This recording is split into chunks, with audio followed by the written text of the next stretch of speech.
So good. All my jokes. I'll begin now. New Jersey independent negates. Contention 1 is controlling the crisis. Affirming worsens our ability to combat future recessions for 2 reasons. First, eliminating automatic stabilizers. Spross of the Week writes that means-tested welfare programs act as stabilizing forces during recessions. During a weak economy, people lose income and become eligible for more federal benefits, leading these programs to expand and put more money into more people's pockets. People then spend that money, spurring demand and helping the economy recover. Unfortunately, affirming and removing these stabilizers makes recessions exponentially harder to combat.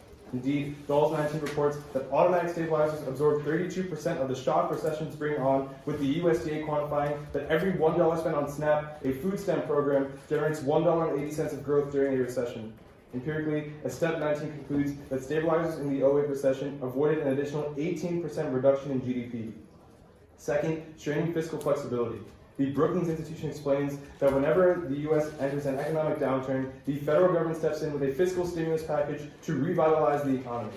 Unfortunately, implementing a UBI would derail this crucial solution. Since a UBI guarantees an income to everyone, Greenstein reports that a UBI would cost America up to $3 trillion, which is why UPenn finds that it would increase federal debt by 81%.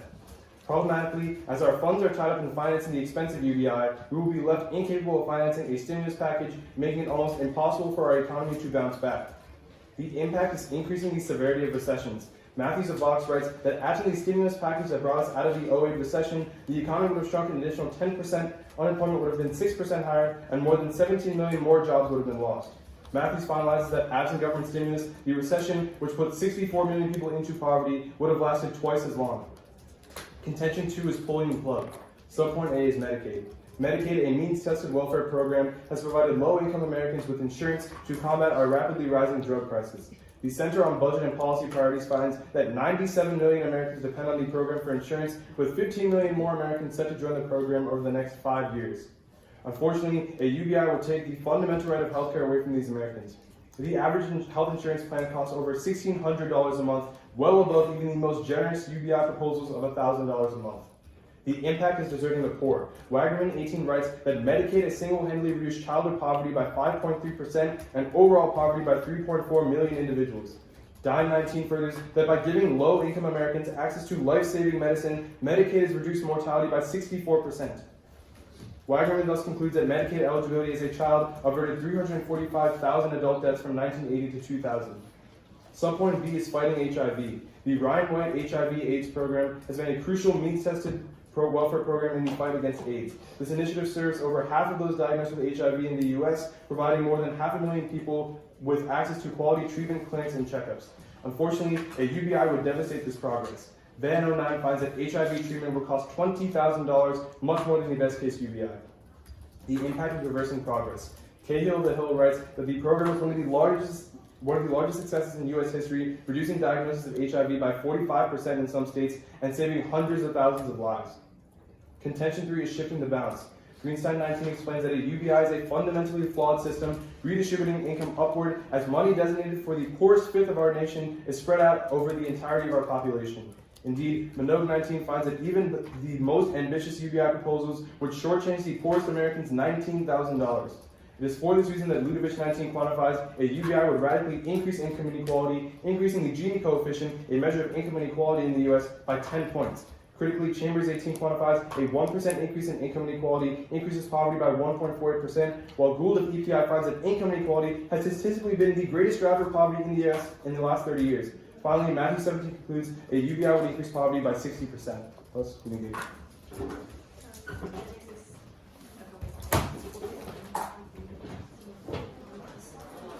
Took 3 seconds.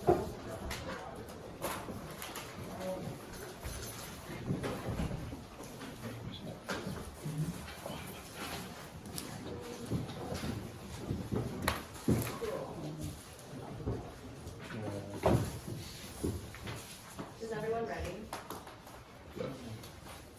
Awesome. Kelly and I affirm our sole contention regards the broken system. UBI is a better alternative to welfare for the forgotten people of America. Our first subpoint regards Native Americans.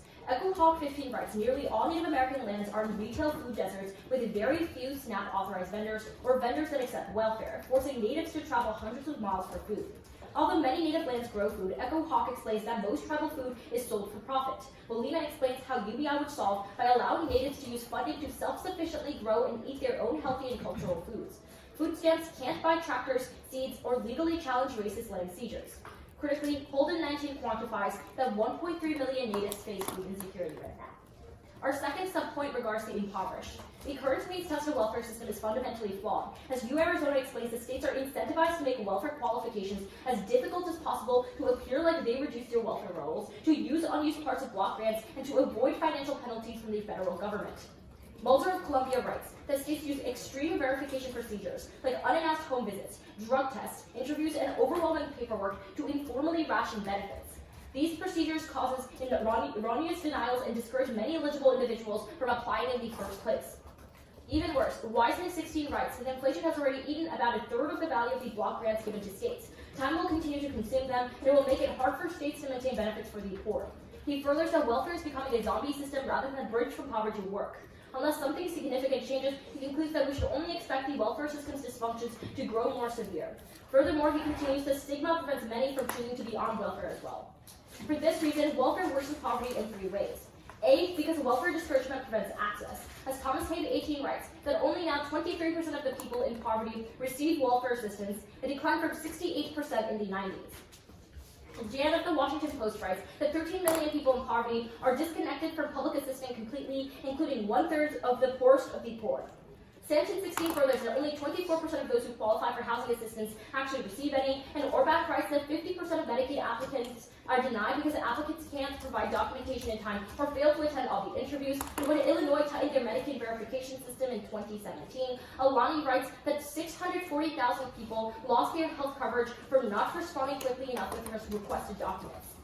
These problems are structural with welfare and can only be solved with the UBI, which ensures that 100% of those in poverty get benefits.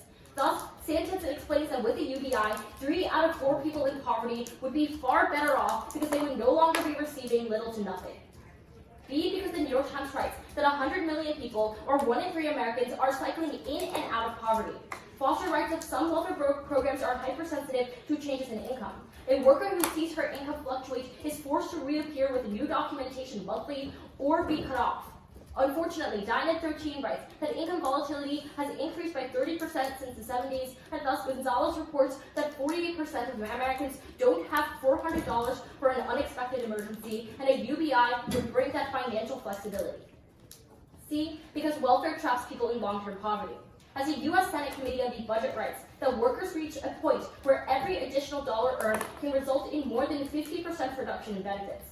Dorfman 16 explains that this causes families in and near poverty to turn down opportunities for promotions, raises, or more hours of work because the higher earned income isn't worth it given the losses that they face from taxes and lost benefits.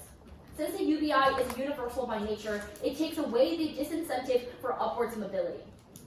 As a result, Whitterquist of Georgetown University concludes in 2017 that a $12,000 UBI would drop the poverty rate to 0, eliminating poverty for 43 million Americans. Can I see 23% of people in poverty receive welfare?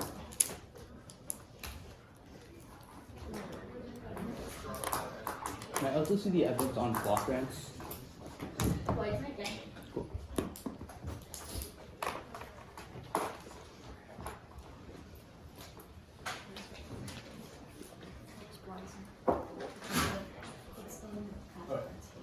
Five people to you.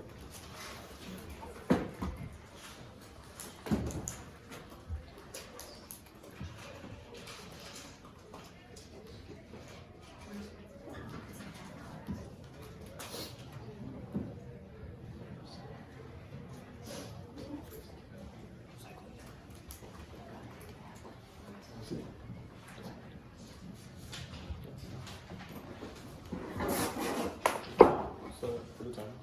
This is like 23%. There you go.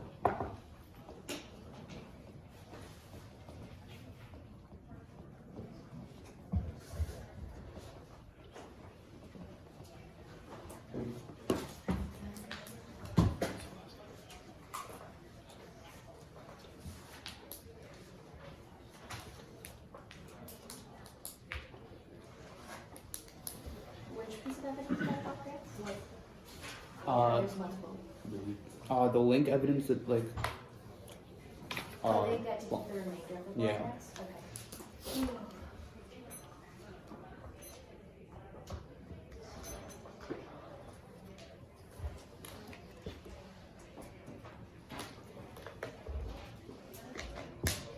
Oh, can I also see 50% of people are denied for Medicaid? You want them one by one? Do you want us to call them one by one? Yes, Yeah. please. alright, Okay. do that. You want the PDF of that too?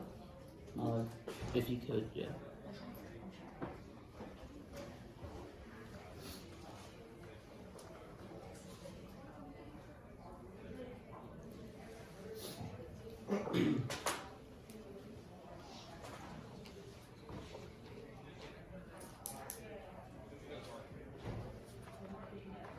Yeah, I think I don't have the cards. Okay, there you go.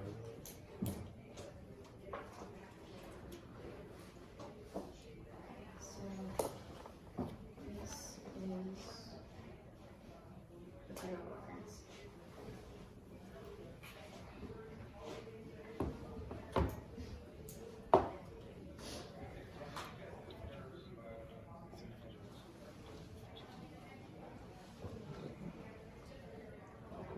It's like 10 seconds.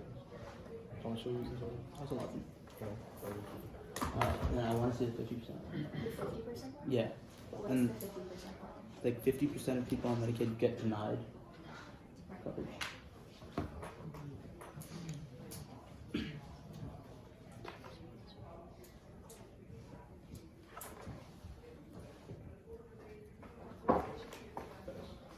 Did you hear for this one? I can try.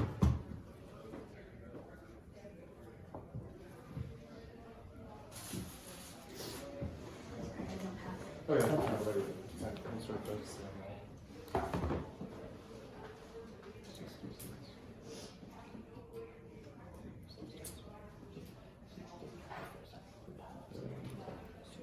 That's it, right? Looks good. Okay, sorry, man. In your world, how is the UBI like funded? We'd say probably a combination of taxes and debt. Okay? A combination of taxes and debt. Like what Kelly taxes? can read you like a response to your debt argument. Like what type of taxes would you pass? Probably taxes on the UBI itself. Like for example, the people in the top bracket get taxed on the UBI because it's like How income. likely is it that like taxes on the wealthy are like passed in Congress? Well, I'd say it's not actually considered increased taxes on the wealthy, considering that they're not going to get increased amounts of taxation. It's only taxing the amount that the UBI gives them. So that's a pretty efficient way to do the UBI. Okay, So let's talk about UBIs, right? So on constant stimulus, on the idea of like stimulus in general, Sure. why is a constant stimulus, which is what the UBI provides, not good enough to the impact of the So a couple of reasons, right? The reason it's called an automatic stabilizer is when the recession happens, that's when you fall into poverty, that's when you see the welfare benefits, specifically then, and that's when you put it back in the economy. But That's what's the stable- difference yeah, between you getting money? Yeah, so I'm explaining it, right? So A, during a recession, if you have cash, you're not likely to spend it because of how volatile the economy is, one, Sure. and like, whereas with welfare, you're getting food stamps that you like have to use like towards like food and So stuff you're like not going that. to buy food with so- your UBI? Like people don't spend as much money during recessions because of like the market volatility. But second, like what's I mean, more? hold on. Hold on, wait. I'm gonna answer your question, right? Like with a UBI, you get the money. Like at a certain point, no one can predict this. I'm trying to answer your question. Well, the reason it's called an automatic stabilizer is you can only use this money. You only get this money in the first place after the recession happens and after you fall below the poverty line, after you get these welfare benefits. You don't know like if these people have the money to spend with a UBI during. So your first answer was just that people under welfare would spend money on food, but people under UBI wouldn't spend money on food. No, Your there's, example was there's food more. stamps. That's like one example. Like there's just decreased spending during a recession, but I'm going to answer your question if you want me to answer it. Like during a recession, there's like lots of decrease like consumer spending, but we say specifically with welfare, these things like have to be used. You're not answering my question, but you can have a question. Yeah. Okay, sure. So like how are current like poverty statistics like measured? Like how do we tell if like someone is in poverty? You probably, if they're below the poverty line, Which and you're is- going to tell which me is there's a tested. better way to do it. Yeah, I am. And So I'm going to tell you that the better way to do it, which you're probably going to say consumption poverty or some sort, is bad. nice. too. Yeah. Very cool. Consumption poverty is bad because it doesn't actually take into account of the quality of life for the citizens that are actually living below the poverty line. Our evidence says that 40% of Americans don't have the bills to pay a $400 emergency. Why is it That's bad? not the type of life that you want to live in. That's oppressing the people in poverty. Can I ask a question? So on your third contention about income inequality, why does income inequality increase poverty? Increase poverty because when people on the up, like, yeah, so it's pretty obvious argument. Like when people in, like If you don't put it in a case, I'm asking. income inequality increases poverty, the warrant is clear. Like when people in the upper class have like more money than you do, like this increases like their purchasing power relative to yours. That's what increases poverty. It's like So income inequality is pretty high That's like right a now. normal- So how much do you Yeah, reduce it by? that's the reason why there's so much poverty right now. We say it gets way worse with the UBI because you're spreading the money set aside for the poorest fifth amongst everyone. I say it's a marginal increase in what's already happening. We're gonna run.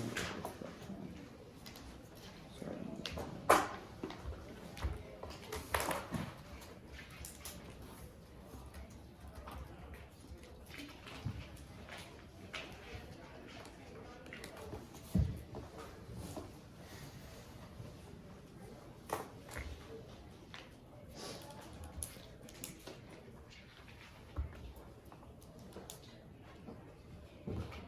Go.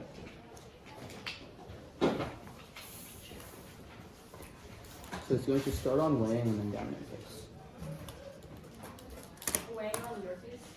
The weighing can be at the top of your face. The way you're going to vote in today's debate round is going to have irreversibility. What we explained that the lives is the clearest link into irreversibility because once you lose a life, you can never get it back. Once someone is poverty, they can still get out of poverty. This means the only contention that is irreversible in today's debate round is our contention too. That's where you look to vote in today's debate round. With that being said, let's go into their case. They talk about a broken system and they say how welfare has not helped Americans. Then, in First Prospero, we say there's a better way to measure poverty. She says that better way to measure poverty doesn't take into account the quality of life, but the official measure of poverty doesn't take into account the quality of life either. Here's why we're going to explain that we are actually seeing solvency in the status quo. What we explain is that the official poverty rate does not take into account the benefits of welfare. It just looks at your income without welfare benefits. What we say is if you want to successfully assess the benefits of welfare and government assistance, you have to look to the supplemental poverty index, which takes into account the benefits of welfare. And if you look to that, we've seen poverty has gone down by 77%. Why is this important? Every single study that they read looks at the official poverty rate. They agree that our analysis is better. They just say it doesn't take into account the quality of life. What we say is insofar as 77% of people have been lifted out of poverty, we would say that the quality of life is improving. This means we have uniqueness because welfare is solving any status quo. Go on to their first argument where they talk about Native Americans. They just don't do enough work for you on this argument. They don't do enough terminalization or quantification. They say some less people in these food deserts, Native Americans get less SNAP. How much less SNAP do they get, and how much more does the UBI solve? They say 1.3 million people are food insecure. How much of these 1.3 million people do they solve back for? What we say is we should be looking to the bigger picture. What we say is we should look into the entire United States. What we say is we should be looking to a broader debate. Even more so, what we find is that we actually have a bunch of welfare programs that help Native Americans. So they have to prove that the benefits of a UBI outweigh the benefits of a welfare system. Insofar as they don't give you the benefits of a UBI quantified, what we say is that you cannot weigh this argument. Go on to their second contention where they talk about helping the impoverished. And they basically talk about, first they talk about block grants, and they talk about how funding is going away. Their evidence is only talking about one program where they say they're talking about camp, but even more so what we say is the benefits are not going away. We've had we've had block grants since the 1960s, and we still see a lot of welfare in the status quo. In fact, spending has increased over time. Insofar as that is true, what we find is that spending is going up, even though there are more and more block grants that are going to their argument, which means that we really aren't seeing these arguments materialize. Then, they talk about access, and they say only 23% of people get access. That's not true insofar as our case shows that 97 million people are on Medicaid. In response to this Medicaid, they say 50% of these people are denied and they don't get access. That's A, only in a couple of states, but B, it's just that they fail the first time to fill out a form. What we say is they fill out the forms in the future and they get access, which is why 97 million poor Americans have access to it right now. What we say is that there's not 200 million Americans who need Medicaid. What we say is we're probably solving that for the majority of people who need Medicaid in the status quo. Even more so, they come up here and they try to say that 3 in 4 people are better off without poverty. No, here's where our income inequality argument becomes really, really important. What we say are no evidence from our third contention explains that the poorest Americans are worse off and they lose $19,000 worth of benefits. This is really important. This feeds into the idea of income redistribution. What we find is that what you do when you pass a UBI is you're taking benefits that are meant for the poorest 1/5 of Americans and you're redistributing them across literally everyone, which is why people are literally worse off with a UBI. They lose out on $19,000 worth of benefits. This turns literally every single link into their case. Even more so, when you talk about their argument about a welfare trap, understand that there's 3 responses. First, you can mitigate it healthily because adults in 18 of the SGA finds that only 1% of welfare recipients are even within within 10% of the welfare clip, so the argument can be mitigated hugely right there. Even more so, the FGA in 2018 highlights 3 key myths about the welfare clip. First, the majority of welfare recipients are not even close to the eligibility bright line. Second, welfare does not make people worse off. Sure, there might be like reduced marginal returns, but what we say is you're still better to get a raise because you're still getting some more money. People have the incentive to work. This is going to be really important because what we find is empirically after you're off welfare, you see your income double, which means you continue to like propel yourself up the socioeconomic ladder. At the end of the day, here's how the round breaks down. What we explain is that we have the cleanest link into lives, but even if you want to vote out poverty, what we say is you look to our third contention on income inequality first, and that's because of our gold evidence to explain that income inequality is going to be the statistically largest driving factor of poverty. This is going to be really important. So what we find is that a UBI would increase income inequality within the United States by 10%. This outweighs literally every single argument that they make about the UBI because we say that income inequality is the strongest link in.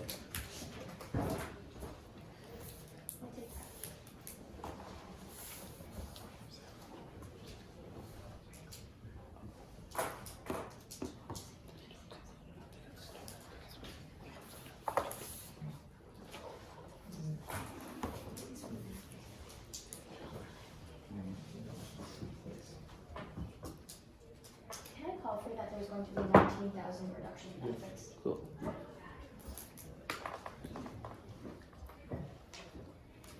Can I call for spending to be increased over time? Yeah.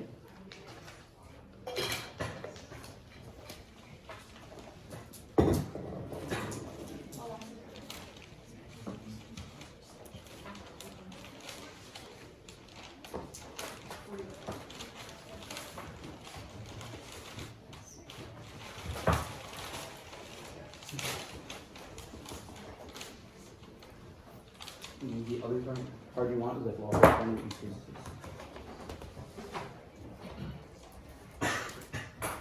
That's 36 seconds.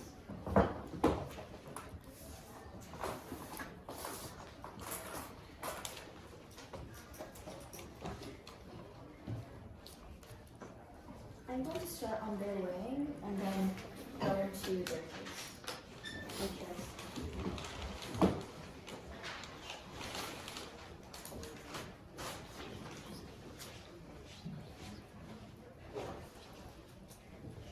My opponents say that because they have the clearest link into lives, that's a reason to vote for them. But that's not true because we would argue that poverty is also a very clear link into lives. According to the National Institute of Health, poverty significantly increases your mortality because, for instance, right, our Gonzalo evidence says literally 40% of Americans can't even afford a $400 emergency medical bill. So which means that if you're poor, you're less likely to have access to healthcare, which is why we still link into like a much greater impact.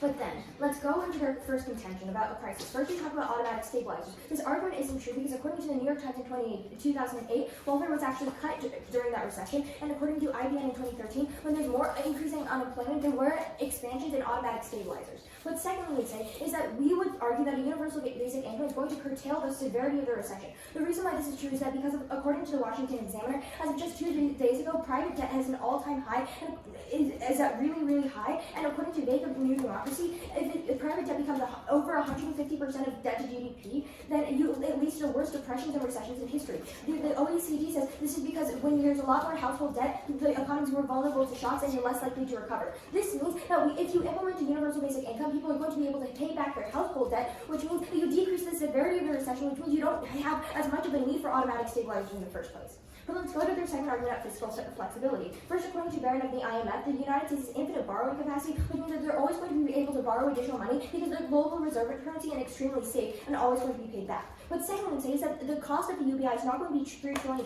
because it's going to be taxed. According to Wilders of Georgetown University, the universal basic income is going to be taxed through marginal increases in tax, which means that it's only going to be an additional tax on the universal basic income because the universal basic income is a form of income. This means that the true cost of it is actually going to be $539 billion, and that's not going to create any problems. And finally, even if you buy that a stimulus package can't pass, it doesn't matter because according to Riedel of the Manhattan Institute, stimulus packages are completely empirically useless because each job that's created by the government trades off of the job that would have been created by the private sector, which is why in 2008, even though the stimulus package created 3.3 million jobs, the private sector would have created 3.5 million jobs because it comes from the investors the new investors who invest in the debt would have invested in the private sector anyways. Let's go to their second contention on Medicaid. First, we say that according to the Wall Street Journal, the Medicaid was just switched to block grants that states can use, which means that it's susceptible to this flawed incentive structures that we talked about in our second subpoint. But secondly, we would say is that according to Vox, the Medicaid is being cut right now and added work requirements, which is more welfare restrictions. According to the Vox, it puts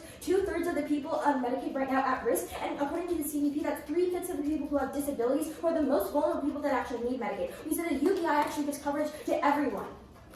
But moreover, we would say is that according to eHealth, a Medicaid average healthcare premium is $440, which means it's affordable under a UBI. But then, let's go to this idea of HIV, right? First, we would argue is that the Affordable Care Act is still going to exist, and if anything, we're still going to increase. If anything, like these subsidies for healthcare are still going to exist, which means people are going to be able to afford healthcare. Even if the UBI were to be implemented, because the system is designed to prioritize poor people more, we would argue that there would be increased subsidies that would allow them to afford the HIV medicine. But secondly, we would say that even then, according to the KHN, these HIV medicines are being cut right now, and they're being cut right now. And thirdly, we would say that only 110,000 people are able to access this, when over the millions of people in poverty that we're alleviating, and that's a much bigger impact. Finally, on this contention 3, first we say it's a tax, which means it's not like this reverse Robin Hood. But then secondly, according to the Cato Institute, the welfare package is only $6,000 per person, not $19,000, which means that if you give them a UBI, you're actually increasing the amount of money they have. And finally, we would say is that even if you buy this income inequality, argument, you take away the effects of income inequality when you reduce poverty. Can we see a couple pieces of evidence? Yeah. Could I see on our subpoint B, you respond with only 100,000 people, 110,000 people need the HIV? Yeah. Hold on.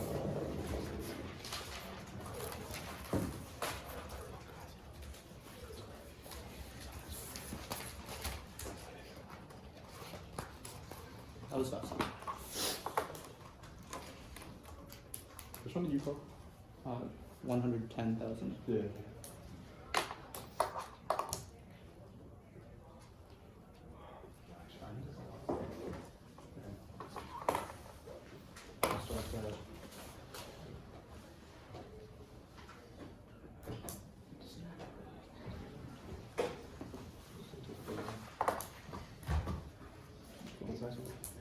Oh, can I see, it's like the National Institute of Health, 40 people can't afford expensive medication. Oh, that's from Okay. Oh, that's a different. Yeah.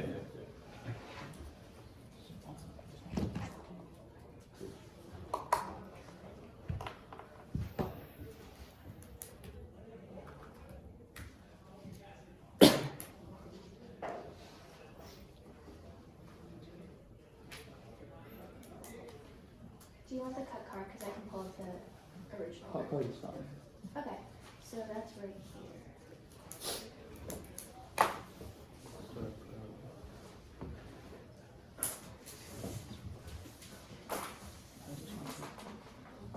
Okay, cool. Okay, cool.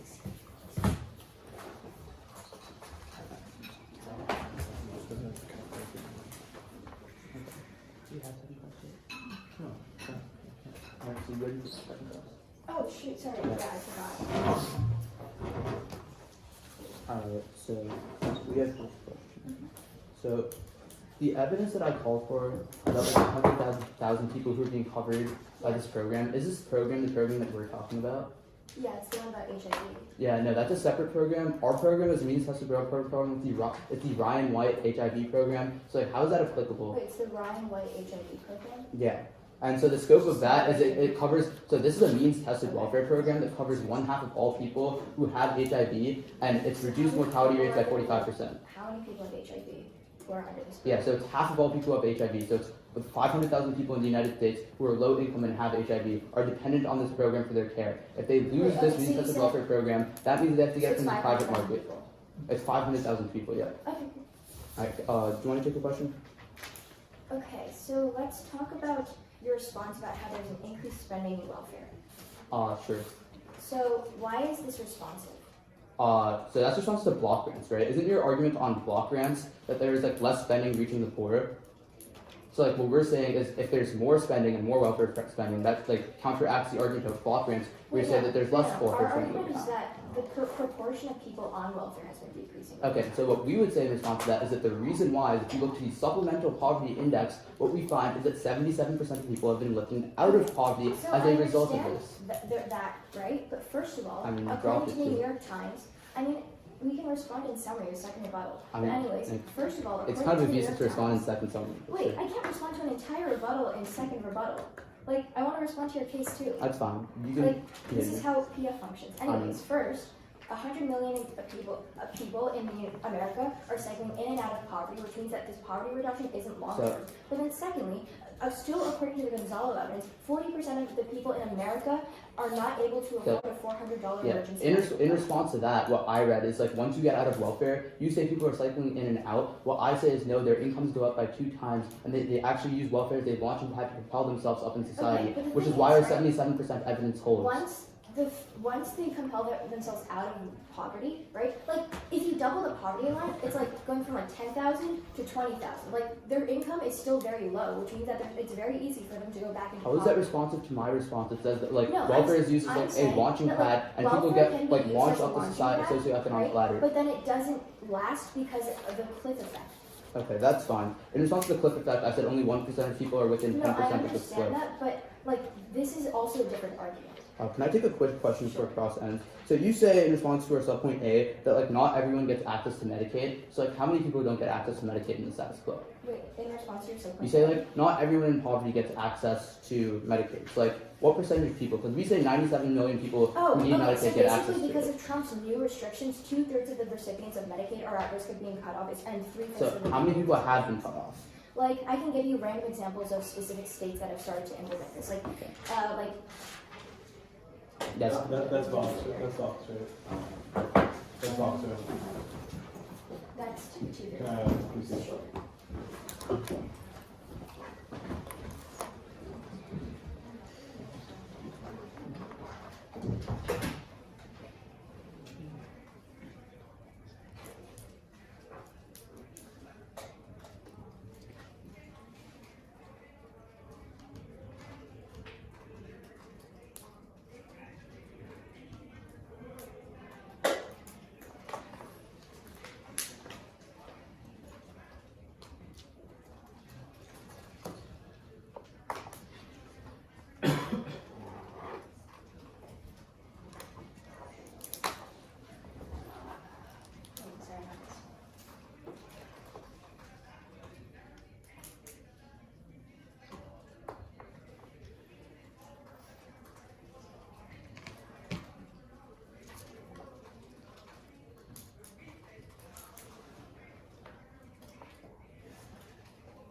Oh, sorry, I don't have 2/3, but 3/5. I just need it. Wait, do you want that? Sure.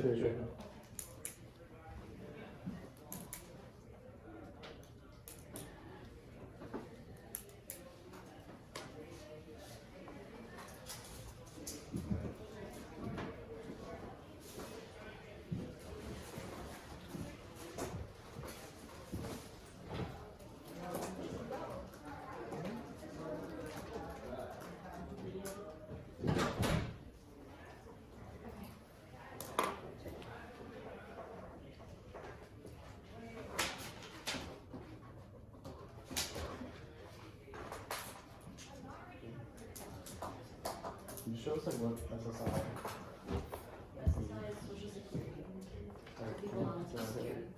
that's fine. Okay, we'll run that through.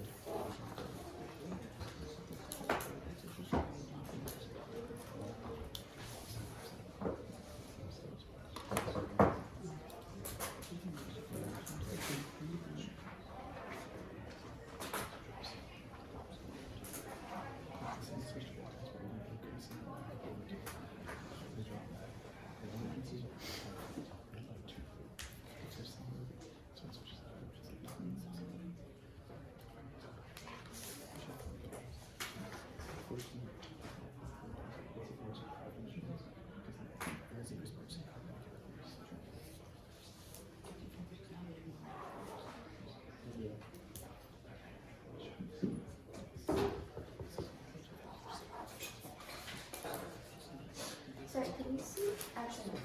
Is that? No. Oh, okay.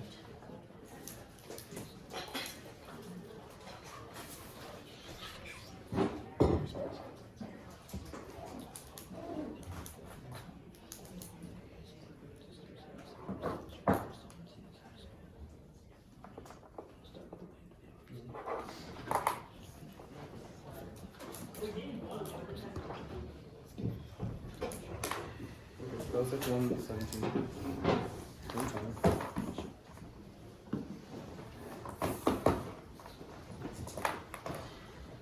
Okay. It's gonna be like framing around our second contention, our third contention. That's it. Okay. Okay. Let's begin now.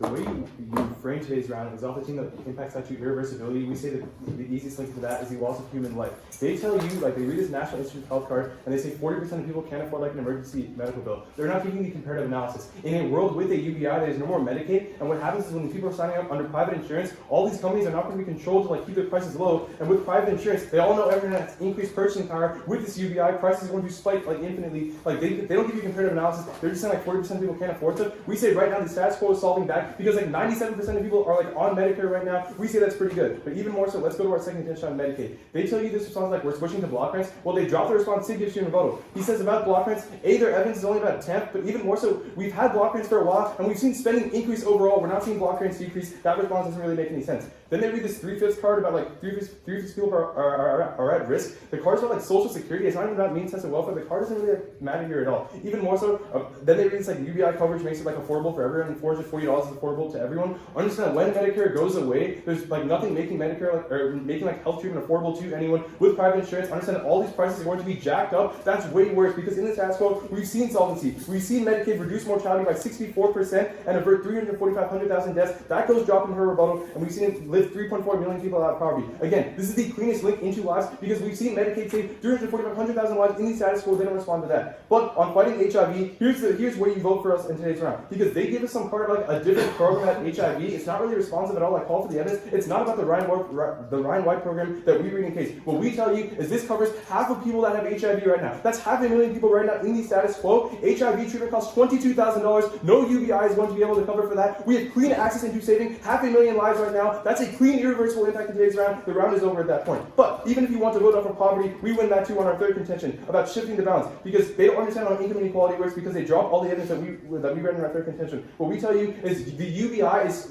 right now means tested welfare solves back for income inequality. But with a UBI, all the money that was put towards the bottom fifth of people is now spread evenly amongst the entire population of the US. Why is this so bad? It's because Ludovic says this would increase the Gini coefficient by 10 points. What does this terminalize to? Chambers 18 says a 1% increase in income inequality increases poverty by 1.48%, and the gold evidence, which they clean drop in second rebuttal, says that income inequality is the greatest driver of poverty in the last 30 years. If you want to vote out of poverty, which you shouldn't, we have the cleanest link because it is income inequality. Even more so, Matthew 17, the bottom of our case includes the UBI would increase poverty by 60%. But on their case, like when they're telling you about like block grants, which is probably what they're going to be going for, again, they don't respond to Sid in rebuttal when he tells you the evidence is only about 10th, but even more so, we've seen block grant spending increase in the status quo. None of the impacts are actually terminalizing. They call for that evidence and like don't respond to it. But about like welfare trap, again, we tell you only 1% of people that are on welfare are within like 10% of the spending in which case like they would like lose welfare benefits. And the FGA evidence, which goes drop in rebuttal, tells you that people have doubled their income and net benefits after like getting out of welfare. Welfare is solving that right now.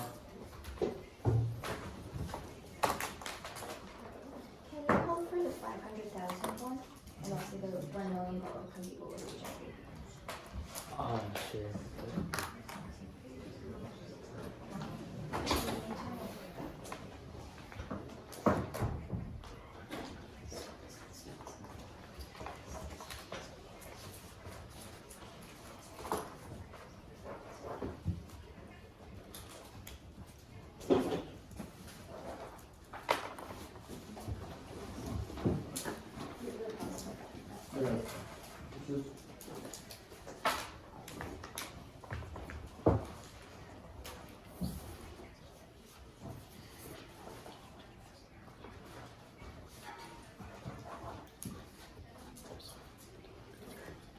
Wait, where's the part? Okay, do you have the part that says it's a $22 trillion program?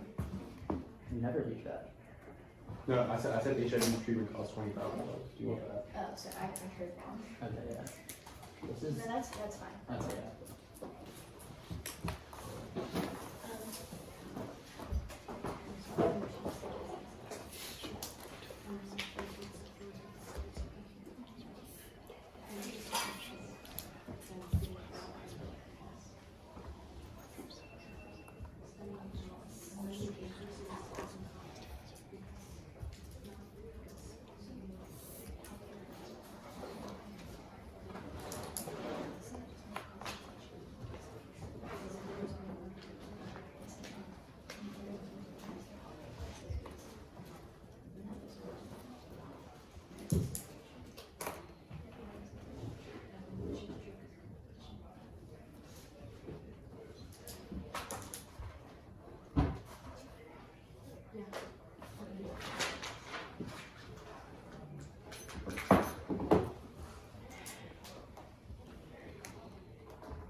Okay, I'm starting on their case.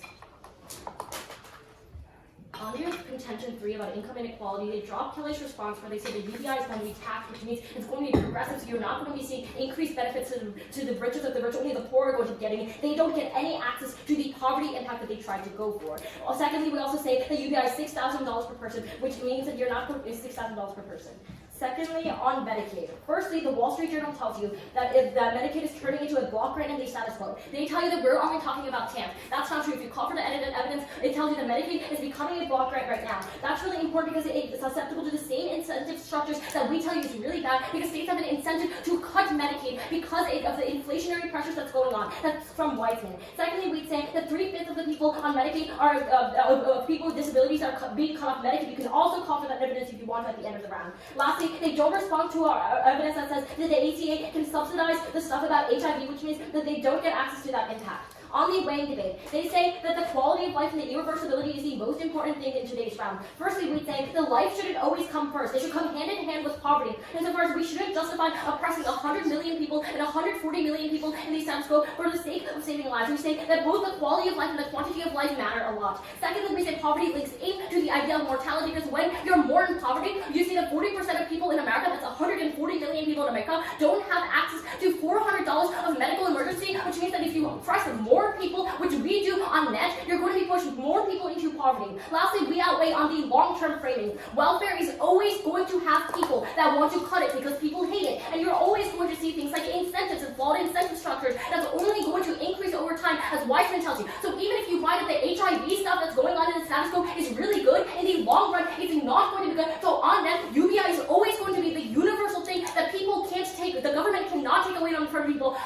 In the long run, we outweigh on magnitude. Let's go to our case. It's very simple. The welfare state is very imperfect and it's structurally flawed because what Mulder tells you is that states have flawed incentives and want to cut it down to the point that 13 million people in poverty are currently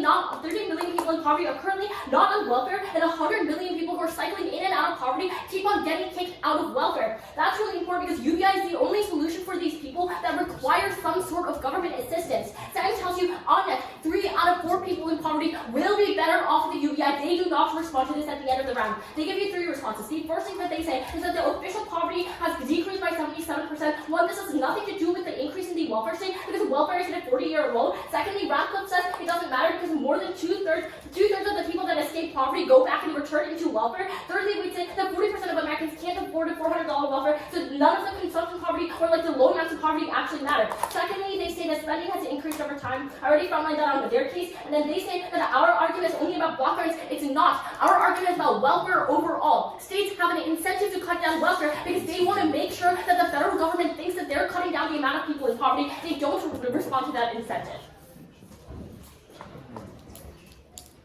You guys ready? So you said that like 3 in 4 people are like better off under like a UBI, right? So what we said, like, how's that responsive to when we say the poorest 1/5 of Americans lose out on like $19,000 worth of benefits? So we say that the UBI costs that.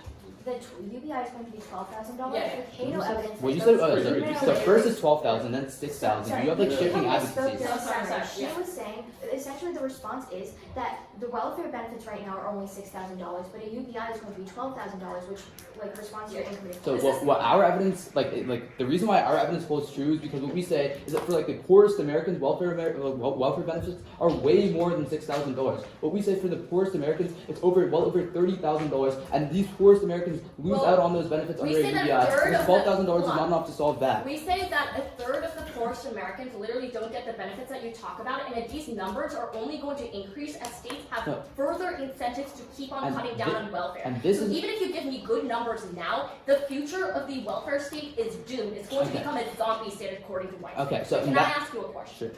Yeah. So let's talk about income inequality, right? Sure. Like, why does it matter if the rich are not going to get that much from the UBI because it's going to be taxed? So the argument is that you are redistributing money that was meant for the poorest 1/5 of America across everyone, so they lose out on $19,000 worth of benefits. You clean drop a lot of advice. From the rich. In every single speech, It's you so clean drop spread. a lot of advice evidence that explains that when you But the pass a way UBI, it's- we see income inequality go up by 10 points. That's in every single speech in the round. So wait, this is We get that it's through a tax. This Like is that was going to be originally taxed. targeted towards the bottom 1/5. Now it's spread out amongst the But when entire it's taxed, population. it means rich people pay more and the poor people Yeah, this is don't. really clear. This is very important. Yes. Okay, Obviously, so this where is true, this but contextualized it's in spread speech? out amongst You cannot the just entire- read like a really blippy front line and like second summary saying a UBI is progressive and Hold like on. take out like the 4 cards we extend. This is very important. It's not a blippy frontline. It was in Kelly's rebuttal. It explicitly said that the taxes are going to be preventing the income inequality because the riches are going to be paying more in taxes than they actually get back from the UBI, or they're not going to get back anything at all because the UBI itself is going to be taxed. And what we say is Which that means that you're not increasing income a inequality. progressive and tax system taxes. exists in either world. We have a progressive tax system in both worlds. What we said that's different is that you're redistributing welfare benefits. That's but why we're it's bad saying- for we're the saying poor. that, Like, what is hold unique on. about a So, progressive tax this is a system? good analogy, right? So let's say that I'm like a trillionaire and I get the UBI. We're saying that because I'm going to be taxed so much on my UBI, I'm probably only going to get like $1,000 from the UBI. That's not redistributing the income inequality here's to the the difference. extent that you say it's going to Okay. be. Really quickly, here's the difference. You say that they pay in more. We agree. Here's the difference with welfare. With welfare, the rich pay in more and they get nothing back. With a UBI, they pay in more and they get $1,000 back for no reason, taking away $1,000 Maybe from like poor people. $1,000 in 1 year. That's like not meaningful. But what we say is, income yeah, inequality at all. it's not meaningful for the rich, but taking that $1,000 away from the poor is bad but your because that's argument- why away we're from seeing a the redistribution of poor. Your wealth. argument That's the is about narrative that income we're pushing in the inequality round. terminalized to poverty. Maybe like the rich get richer by $1,000, but it's not going to increase the poverty to the extent that you say it is.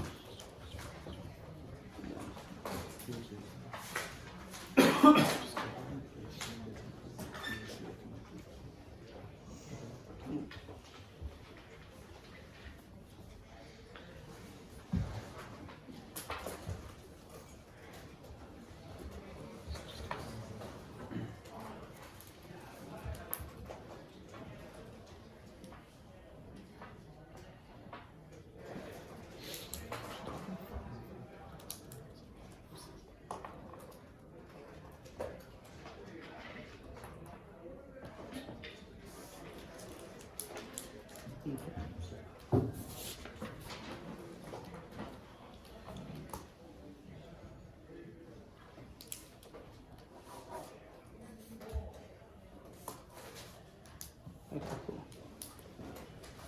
So it's going to be similar to the summary structure, weighing our contention 2, our contention 3, and then responding to their case.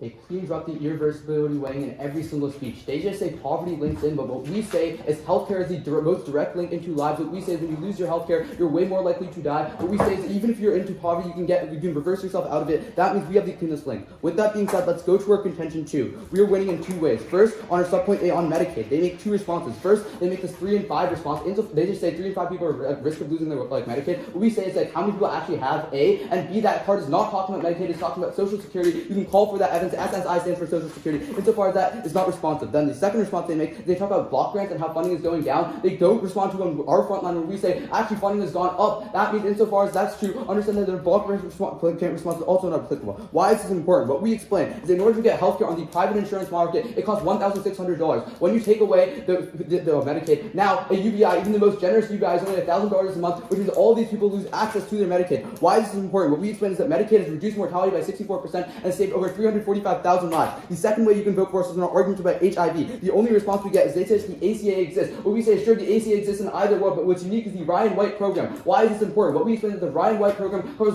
500,000 people, and what we say is that they lose access to this coverage when you take away means-tested welfare. Why is this important? What we say is the UBI is only $12,000, and in order to cover for HIV payments, it's more than $20,000. All 500,000 of these people lose coverage. That means we're getting access to another 500,000 lives. That's 800,000 lives. You should pull the trigger right here. But even if you want to vote off the poverty bid, here's why you vote for us on our third contention of shifting the balance. You just say that there's a progressive tax system that exists in either world. What's unique is the redistribution of wealth. They drop 3 pieces of evidence. First is Minogue saying that the poorest Americans lose out on $19,000 worth of benefits. The second piece of evidence they drop is Ludovice, who explains that the Gini coefficient goes up by 10 points. The third piece of evidence they drop is every 1% increase in income inequality increases poverty by 1.48%. And the most important piece of evidence is the gold evidence in every single speech that says that income inequality is the statistically largest driver of poverty. That means we have the strongest link to poverty in around. They don't contest it throughout today's debate. And then the Matthew evidence wins us around. It says when you shift over to a UBI, you see poverty go up by 60%, while we've seen means-tested welfare fall back by 77% in status quo.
Is everyone ready? Our argument is that the system of welfare is structurally flawed because of the incentives for states to reduce as many welfare recipients every year as possible. This is how they get financially rewarded from the government. This is really important because it leads to them using harsh verification procedures to discourage people from ever applying and trying to kick as many people off, which is why we see there are 13 million people in poverty who have no access to the safety net. A third of the people are like in the most extreme forms of poverty, and that's why a sentence concludes that 3 out of 4 people in poverty would be significantly better off with the UBI because they would no longer be receiving close to nothing. Moreover, 100 million people are cycling in and out of poverty every single year, which means that the UBI is only going to be the most sustainable way to lift them out of poverty because this is a form of government assistance that stays constant. Over time, these programs are going to be continued to cut. First on Medicaid, right? They say that it's not, block grants don't matter. But the fact that Medicaid is now under block grants means that it's susceptible to the same incentive structure that's causing states to cut more and more. But secondly, they don't respond to the fact that private insurance can cover Medicaid. Cover because it's only $440 a month. And finally, we would say is that this part is not about Social Security. 3/5 of people with disabilities are going to cut off, and that's more important because they're the ones who actually need it the most. You guys better than that. But then finally on this idea of income inequality, right? We say that more, on this idea of HIV, they would drop a response that says ACA sympathies are going to increase for HIV, which means that it's actually going to be affordable for all of the people because they don't want the people with HIV going lost. But it also means that it's going to be cut in the future, and we would say that you should prefer our long-term way because ours is the only long-term solution for having better healthcare and policy overall. We don't drop the prerequisite weighing because we say that poverty links into lives. We say that poverty significantly increases your mortality. For instance, 40% of the people in America can't afford a $400 medical bill. This means that all of these people have a higher mortality rate, which means that you should prefer the 100 million people that we're talking about because they all have direct impacts to lives as well. I'm